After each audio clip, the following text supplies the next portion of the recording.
अस्सलाम वालेकुम व्यूअर्स, मैं हूं शाकिर सोलंकी। व्यूअर्स, मैं इस्लामाबाद में नेशनल प्रेस क्लब के बाहर एहतजाजी कैंप पर मौजूद हूं। सिंध सभा नाम से एक तंजीम है सिंध से। मिसिंग पर्सनस का इशू सिंध का भी है, बलूचिस्तान और केपी के कबायली इलाकों का तो है ही, लोग जानते हैं। लेकिन सिंध में एहतजाज चल रहा होता है। लोगों को शायद ये बहुत सारे लोगों को नहीं पता कि सिंध से भी कितने लोग लापता हैं। ये सिंधी इनाम जो हैं इनको लीड कर रहे हैं सिंध सभा को। ये खुद भी मिसिंग पर्सनस में रहे हैं। 2017 में 10 महीने उठाए गए थे, 2 दफ़ा ये उठाए गए हैं। तो इनके साथ क्या कुछ हुआ, और ये बच्चा मैं आपको दिखाऊं। ये बच्चा बच्चल क्या बाप का नाम क्या था? बच्चल बडानी। इनके वालिद 2 साल से लापता हैं, मिसिंग पर्सन में शामिल हैं। इनके भाई 26 दिन से मिसिंग पर्सन है। क्या नाम था भाई का? असगर जमाली। तो इनाम सिंधी हमारे साथ मौजूद है। इनाम, थोड़ा सा बताएं मिसिंग पर्सन का नोहा हमारे नाजरीन को शेयर करें और अपनी रुदात भी सुनाएं। सबसे पहले तो मैं ये कहूँगा कि ये मिसिंग पर्सन का इशू सिर्फ सिंध के साथ ही नहीं है, और कौमों के साथ भी है, पश्तूनों के साथ भी है, बलोचों के साथ भी है, पंजाबियों के साथ भी, बिलतियों के साथ भी है। मगर इस्लामाबाद में पहुंचकर मुझे ये पता चला कि इस्लामाबाद वालों को तो पता ही नहीं है कि ये प्रॉब्लम, ये मसला, ये जबर, ये जुल्म सिंध के साथ भी है। हैरान हो रहे हैं यहाँ के सहाफ़ी, यहाँ के इंटेलेक्चुअल्स और इंसानी हुकूक के कारकुनान और अलमबरदार। मैं आपको बताऊं कि जिस तरह बलूचिस्तान या केपी के में उठाए गए हैं पॉलिटिकल वर्कर, इसी तरह जैसे ही मुशर्रफ का दौर आया तो मुशर्रफ के दौर से आज तक कोई 5 से 6 हज़ार तक सिंधी पॉलिटिकल वर्कर्स जो है वो उठाए गए हैं मुख्तलिफ औकात में। और 85 हमें मसक़शुदा लाशें मिली हैं, और उनके अलावा जो है कोई 50-60 के करीब पॉलिटिकल वर्कर जो पहले मिसिंग किए गए, उसके बाद उनको जाहिर करके दहशतगर्दी के केसेस, पाकिस्तान को तोड़ने के केसेस, फौज के खिलाफ बोलने के केसेस और मुख्तलिफ खतरनाक केसेस में उनको जेलों में डाल दिया गया है। और उनके केसेस ऐसे चल रहे हैं जैसे फिल्म में कहा जाता है कि तारीख पे तारीख, तारीख पे तारीख। और इसके साथ इस वक्त जो हमारे सिंधी पॉलिटिकल वर्कर मिस है वो है 65। और हम पिछले जमातों से हैं। ये उन जमातों से है जो ये कहते हैं कि सिंध के साथ जुल्म हो रहा है 75 ईयर्स से। वो फिर तरक्की पसंद पार्टी हो, या कौमी अवामी तहरीक हो, या वो SUP हो, या सिंध की कोई भी शाख हो, हैं सारे नेशनलिस्ट भी हैं, उसमें बहुत सारे डेमोक्रेट्स भी हैं। मगर जो लोग वहाँ हुकूक के लिए बात करते हैं, जो वहाँ एहतजाज करते हैं, सवाल करते हैं, उनको ये बंदूक बरदार नकाब पोश उठाकर ले जाते हैं और अपनी मर्जी और अपनी खुशी से उनको तशद्दुद करते हैं और छोड़ते भी हैं। तो आपको जो उठाया गया तो आपके से क्या पूछा जा रहा था, क्या कहा जा रहा था, इल्जाम क्या था आप पे? बुनियादी तौर पर व्यूअर्स नाजरीन, आपको ये बताऊं कि इनाम पब्लिशर हैं, बेसिकली राइटर भी हैं, और ये जिक्र किया तो नहीं मैंने इंट्रो में, नहीं कहा गया। हाँ, तो पब्लिशर भी हैं। 350 किताबें दे चुके हैं सिंधी में, और ये सिंधी अंग्रेजी में भी, उर्दू में भी, और सिंधी एक मैगजीन भी निकालते हैं। जब मैं नया सहाफ़ी बन रहा था तो उस वक़्त ये मैगजीन निकालते थे। इनाम लिटरेचर के आदमी हैं, सियासी जमात इन्होंने अभी क्योंकि मिसिंग इनको भी लापता किया गया था, अगवा किया गया था, उठाया गया था, तो उसके बाद इन्होंने ये जिहाद जो है समझ के ये काम शुरू कर दिया है। तो इल्ज़ाम क्या था आप पे? लिटरेचर ऐसा कोई पाकिस्तान के खिलाफ एंटी स्टेट कुछ छापते हैं, क्या करते हैं आप? अगर ऐसा कुछ होता तो वो तो इनके आइन और कानून में सजाएं हैं, वो तो मुझे ये कोर्ट ले जाते ना। मगर ऐसा कुछ नहीं था। इनको वो शख्स नहीं चाहिए जो शख्स सवाल करे, जो किसी जुर्म और जुल्म के खिलाफ उठकर बात करे। मेरा जुर्म ये था कि बुनियादी तौर पर मैं सिंधी हूँ, और उसके साथ ये है कि मैं इंसान दोस्त हूँ, और किसी पर भी जुल्म होगा, जहाँ भी मुझे मौका मिलेगा तो मैं जुल्म के खिलाफ बात करूंगा, चाहे आगे बंदूकें हो या चाहे आगे टैंक खड़ा हो। तो मुझे इन्होंने उठाया, कोई 10.5 महीने इनके कैद में, कैद तन्हाई में, कैद तशद्दुद, कैद तजलील में पड़ा रहा। और इल्ज़ाम ये था कि मैं सिंध की आज़ादी के लिए लड़ने वाले, सिंधु देश बनाने वालों का सहूलतकार हूँ। वो इसलिए कह रहे थे कि मेरे पास जो है एक बुक शॉप है, वहाँ पर नौजवान जो मुख्तलिफ तंजीमों से ताल्लुक़ रखते हैं किताबें ख़रीद करने आते हैं, और जब भी कोई किताब ख़रीद करता है लाज़िम है वो मौज़ूआत पर, किताबों पर, राइटर्स पर और मौजूदा सूरत हाल पर बातें होती रहती हैं। इस बिना पर उन्होंने मुझे कहा कि आप उनके जो है सहूलतकार हैं। आपके पास वो आते हैं, देखो कहते थे, वो कहते थे। हाँ वो कहते थे। मैंने उनसे कहा कि भाई वो लोग तो दूध लेने के लिए दूध वाले के पास भी जाते हैं, हाँ, दूध के मुतालिक उनसे भी बातें करते हैं, हाँ, सब्जी वाले के पास जाते तो सब्जी के मुतालिक बात सारों करेंगे। को उठा ले फिर। सबको उठा लो, मगर मुझे इसलिए उठाया गया कि जब भी मुझे कहाँ भी जहाँ भी मुझे बात करने के लिए कहा जाता है, मैं खुलकर बात करता हूँ कि हम पर जबर है। 75 ईयर से सिंध को लूटा जा रहा है। सिंध के बड़े शहरों पर इन्होंने दूसरे सूबों और दूसरे मुल्कों से लोगों को लाकर हमारे रास्ते रोके हुए हैं। जो गाँव में लोग पढ़ लिख कर या थोड़े से बिजनेस में आगे बढ़ते हैं तो उनके लिए शहरों में कोई जगह नहीं है। बाहर के 4.5 करोड़ लोग, जिसमें मुख्तलिफ सूबों और मुख्तलिफ मुल्कों के लोग मौजूद है, तो हमारे लोग जो गांव से तरक्की करके बाहर निकलेंगे वो कहाँ जाएंगे। मैं इस तरह का एहतजाज और अपना नुक्ते नजर रखता आ रहा हूँ। इस वजह से मुझे उन्होंने उठाया, फिर तो वो मजाक करते रहे मुझसे। एक चीज पर उन्होंने मुझे मारा कि जी ये आपने जो टाइटल बनाई है उसमें GM सैद की तस्वीर है, रजा डार की तस्वीर है, अहमद फराज की भी है, फैज अहमद फैज की भी है, परवीन शाकिर की भी है, सादत जुम्मन, इसमें अल्लामा इकबाल की तस्वीर क्यों नहीं है बताओ।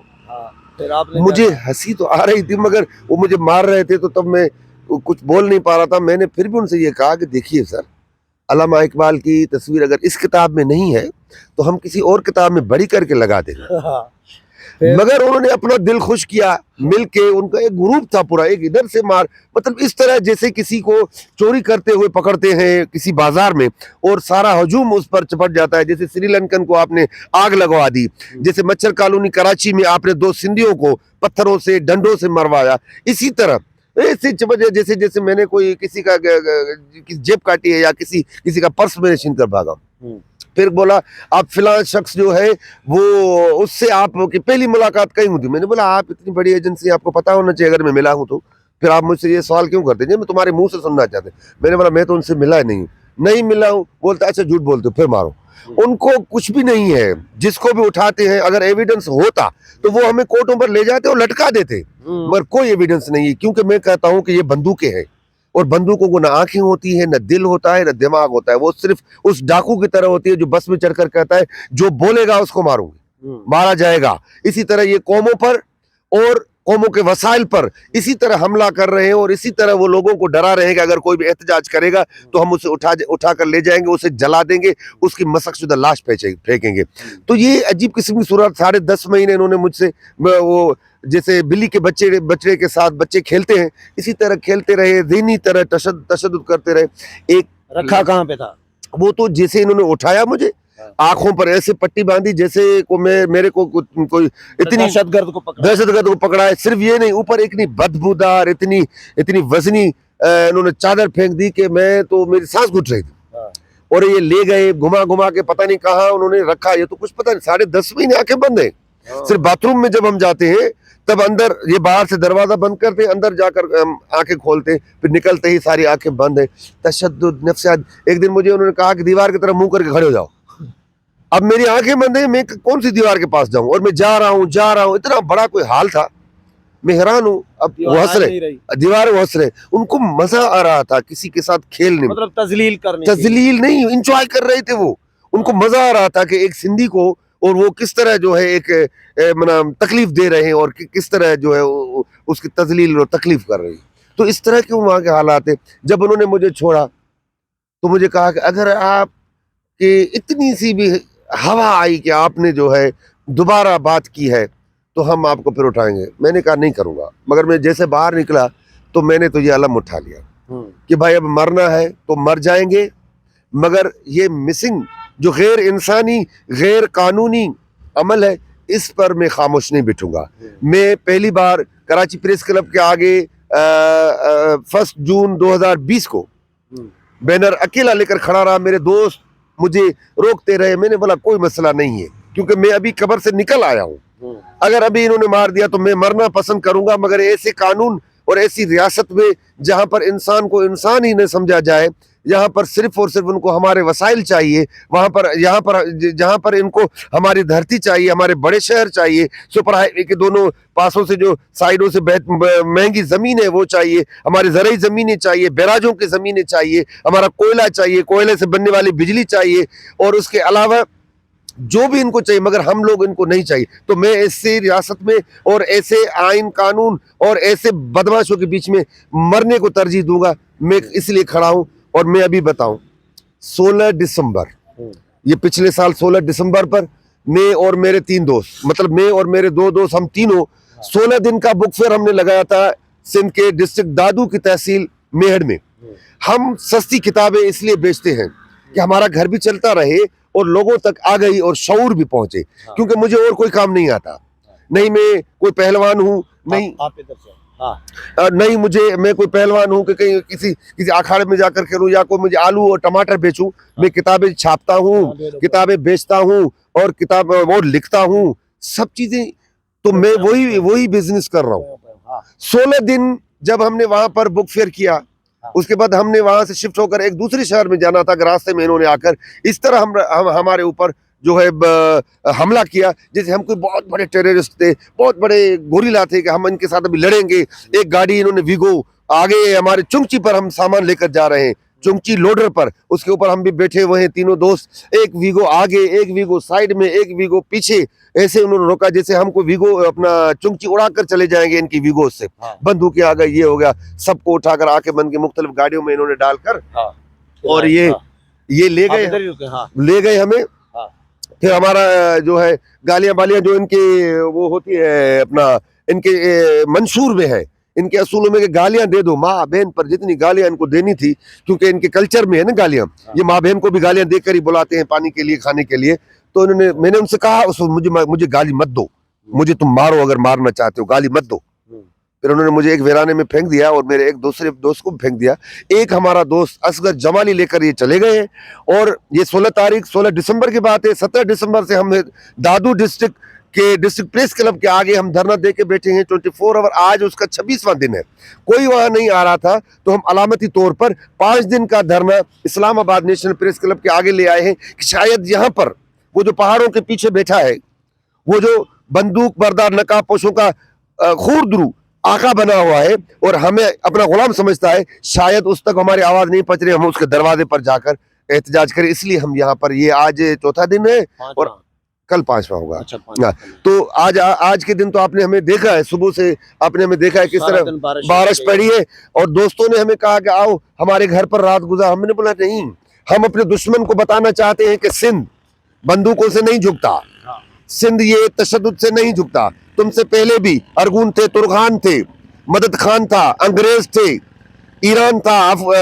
था, सासानी थे, ईरानी थे, यूनानी थे, अरब आए। जितने लोग लापता हैं इस वक्त कितने हैं और कुछ के नाम याद हैं? बहुत सारे नाम है मुझे याद है, अगर मैं नारों में बताऊं तो नारों में बता। हाँ, असच्छा गुरु था आजादी, असगर जमाली जी गुरु था आजादी, आबिद जमाली जी गुरु था आजादी, फयाज जमाली जी गुरु था आजादी, शबीर कमरानी जी गुरु था आजादी, दिलावर संजरानी जी गुरु था आजादी, सर्वेश नोहानी जी गुरु था आजादी, तालिब लिगारी जी गुरु था आजादी, शोएब खुश्क जी गुरु था आजादी, नफीस खुश्क जी गुरु था आजादी, असद शाह गुरु था आजादी, सैयद इमदाद शाह जी गुरु था आजादी, सैयद अरसलान शाह जी गुरु था आजादी, बचल बड़ानी जी गुरु था आजादी, डॉक्टर फतेह मोहम्मद खोसो जी गुरु था, उबैद मेनक जी गुरु था, असद शाह गुरु था, सोहेल रजा भट्टी जी गुरु था, इंसाफ दायो जी गुरु था, काशिफ तगड़ जी गुरु था, मुर्तजा जुनेजो जी गुरु था, गफार मरखंड जी गुरु था, जफर चांडियो जी गुरु था, असद शाह गुरु था, मोहन मेघवाल जी गुरु था, कयूम ओगाही जी गुरु था, अलवदायो मेहर जी गुरु था, फकीर जागाहो जी गुरु था, नवीद मीरानी जी गुरु था, सोबत खोसो जी गुरु था, अयूब कांदलो जी गुरु था, असद शाह गुरु था। अच्छा, और बहुत सारे हैं। अच्छा, चले, बहुत सारे दोस्तों के नाम नहीं भी ले पाए होंगे और ये सिंध में अभी भी सिलसिला जारी है, कब से शुरू हुआ ये थोड़ा सा व्यूअर्स को बताएं। सबसे पहला मिसिंग जो सिंध का है वो है सूरी बादशाह शहीद सिबकतुल्लाह शाह राशिदी, जो हुर तहरीक के बानी थे। अंग्रेजों ने उठाया था और उसकी वो वापस नहीं मिला, लाश भी नहीं मिला, वापस भी नहीं आए हैं। और उनका नारा था वतन या कफन, आजादी या मौत। उसके बाद जुल्फकार अली भुट्टो के अजीमुशान जमाने में हमारा सबसे पहला इस पाकिस्तान के अंदर पहला मिसिंग हुआ प्रोफेसर अशोक कुमार, प्रोफेसर अशोक कुमार। और फिर बेनजीर भुट्टो की हुकूमत जो है उसमें यूसुफ जखरानी की मसकशुदा लाश मिली। और उसके बाद थोड़ी सी खामोशी रही। जैसे ही मुशर्रफ का जमाना आ गया तो ये जैसे कारोबार बन गया। और उस जमाने से मुशर्रफ से लेकर आज तक कोई 5 से 6 हजार सिंधी पॉलिटिकल वर्कर्स उठाए गए हैं, जिन्हें वक्तन फवक्तन जाहिर किया गया है। इस वक्त कितने हैं? इस वक्त 65 जो है वो मिस है और 60 जो है उन पर इन्होंने झूठे इल्जामात, पाकिस्तान तोड़ने के इल्जाम जैसे लगा के जेलों में डाल दिया है, जिनका केस ही नहीं चल रहा। और 85 हमारे मसकशुदा लाशें इन्होंने फेंकी है कचरा कुंडियों में, इन्होंने जैसे हम इनके लिए कचरा ही है। अभी हुकूमत तो आई नहीं है, आपके पास प्लान क्या है आप लोगों का? देखो, हम हुकूमत के पास नहीं आए हैं, हम इस्लामाबाद के शऊर के पास आए हैं। ओके, क्योंकि हमें पता है। और शऊर आपके पास आ रहा है, हमदर्दी कर रहे हैं। मुझे इतनी खुशी है कि मुझे नहीं लग रहा था कि हम जो दादू जैसे एक छोटी डिस्ट्रिक्ट से निकलकर इस्लामाबाद आएंगे और वहां पर इतनी बड़ी बड़ी शख्सियात, इंसानी हुकूक के रहनुमा, कारकुनान और इसके अलावा बहुत सारे तरक्की पसंद, रोशन ख्याल सियासतदान और अपना स्टूडेंट्स आएंगे हमसे और जर्नलिस्ट आएंगे हमसे मिलने।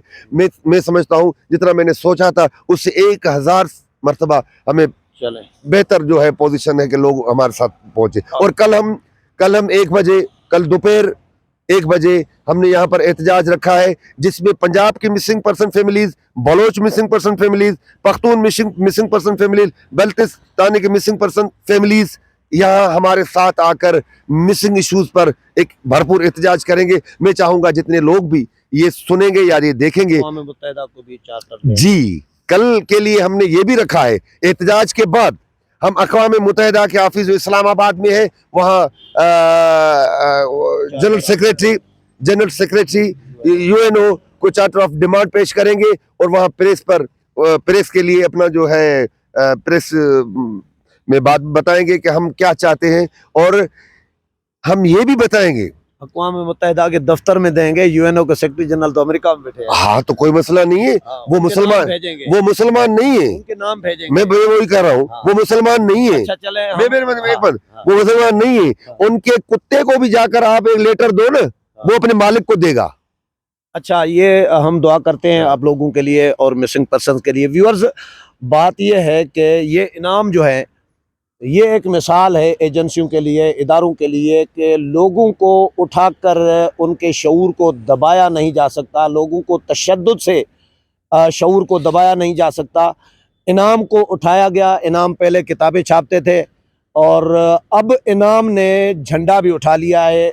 ये एजेंसियों का नतीजा है, ये इदारों का नतीजा है कि इनको उन्होंने बाहर निकाला, एहतजाज करने पर मजबूर किया। नहीं तो ये पहले किताबें छापते थे, अब किताबें छापने के साथ एहतजाज भी कर रहे हैं और एजेंसियों के ख़िलाफ़ बोल भी रहे हैं। तो ये तरीका जो है एजेंसियों का, ये कामयाब नहीं है। लोगों को उठाकर लापता करना, इससे कोई बेहतरी नहीं आती, बल्कि इससे उल्टा नुकसान होता है। अगले प्रोग्राम में फिर मुलाकात होगी, तब तक इजाजत चाहता हूँ। अल्लाह हाफ़िज़। सच्चा गुरु था आजादी, भाईजान जी गुरु था आजादी, प्यारन जी गुरु था आजादी, तो किया न दींदे आजादी, हक को असां जो आजादी, असां विड़ी वठंदासे के असां छा घुरूं था आजादी, असां छा घुरूं था, तोखे ॾियणी पवंदी, तोखे ॾियणी पवंदी। आजादी। असीं विड़ी बहुत शुक्रिया। वठंदासीं, असीं विड़ी